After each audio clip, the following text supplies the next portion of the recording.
The chairman and the CEO of Emirates Airline, His Highness Sheikh Ahmed bin Saeed Al Maktoum.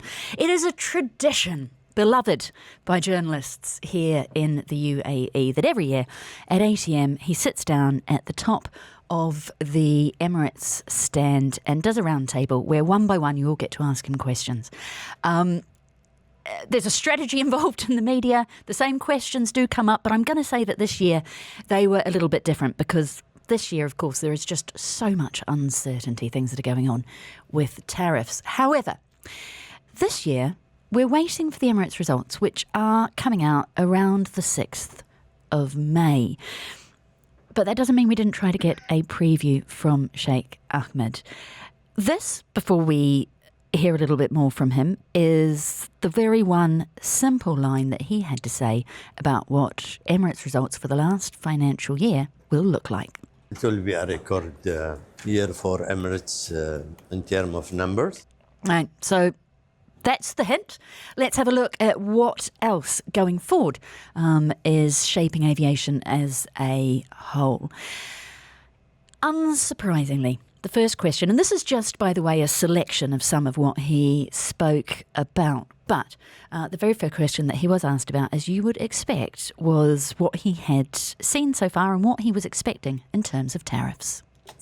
Early for me to prejudge as we speak today, very optimistic in terms of seeing any issue that we can deal with it when it comes to business will really affect the business.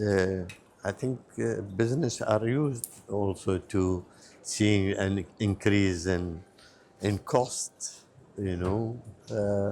so we'll go with The CEO of Southwest Airlines, a US domestic carrier, said this week that aviation in the US was already in recession. I asked Sheikh Ahmed whether they have seen any impact on flight bookings and travel uplift in America. To be honest, we are doing very well in terms of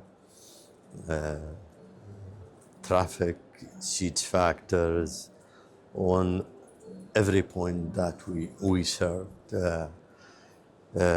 on the whole network. And sometimes I wonder, I'm picking my phone, checking on certain route, and I see why is that. I know that I can rest assured that the guys in commercial planning, they're doing their job right by putting an excellent product. I would say that people want to fly on Emirates, and that's also one reason. But coming very specific to you, I didn't see any shift in terms of decline in the number of people traveling to the US. Maybe people, they were saying, it could be because of a visa issue, things are not approved. But I didn't see it, really. There is no shift. One of the other things that we've heard in recent weeks is that Chinese carriers, and maybe others, might not be taking Boeing planes. Could there therefore be a silver lining in the trade dispute? Could those excess planes be of interest to Emirates? I think when we hear about it, I think everybody will be so happy that I can, that the market today we have, it's really, as I said, we have two manufacturers in the big aircraft. It's Airbus and Boeing. There have been a lot of delays as we speak. I remember with our order before.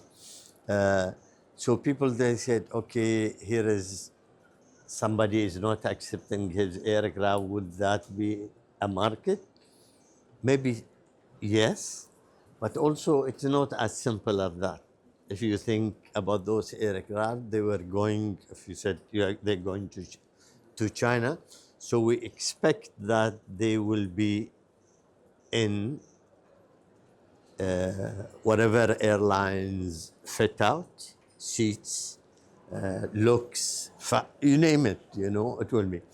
So buying this aircraft, I'm sure that Boeing will not sell it for half the price. Let's say if we talk about market price, taking this aircraft, stripping this aircraft, retrofit it, it will be maybe a bit expensive to deal with that. Would that lead to, because it's, you can start that having an aircraft? Yeah. But for me, if I will operate any aircraft as Emirates, got to be, it's Emirates themed, you know? So I cannot expect that I just put an aircraft just to put people in it without really seeing my system, my service, everything. But what about the massive retrofit program that Emirates is undergoing at the moment? We asked Sheikh Ahmed where we were with that. Yeah, well, I mean, on the retrofit planes, we're nearly refitting 90% of our total fleet, you know. Of course, I think also talking about that, also we have, I mean, beside what we have today, 261 aircraft, we have over 300 aircraft as a new order coming to the fleet. And I don't know if I mentioned it to you or not, but also we're thinking about Dubai Air Show, and maybe there will be some new announcement. I won't go into this detail today. Yeah. You know, but we're thinking along those lines. It wouldn't be a Sheikh Ahmed roundtable without a Sheikh Ahmed giggle either there when he gave the hint that we could see an order at the Dubai Air Show, which is interesting given you're waiting for planes and you're willing to potentially buy some more. Dubai Air Show's like 6 months away. It's staggering. It's just getting hot now. It feels like the air show was 5 minutes ago. It's this year. It's every 2 years, Dubai Air Show. It's probably less than 6 months away. Yeah, it was, Christmas trees will be up. That was the answer that everyone immediately saw when, oh!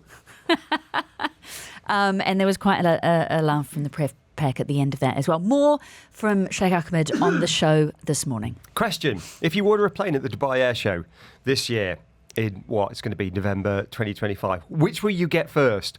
Your Boeing plane or the Trump Tower due for delivery in 2031? Oh, that's a good one. It's a race. The race is on. I'm backing Eric. Yeah, you think so, wouldn't you? I think, yeah. For a great American brand to deliver. Because they said, you were there yesterday, they said, we think it'll take 4 years to build, and we're 2025 now. But they said, but we're baking in an extra year as a buffer, I think was his word. Yeah.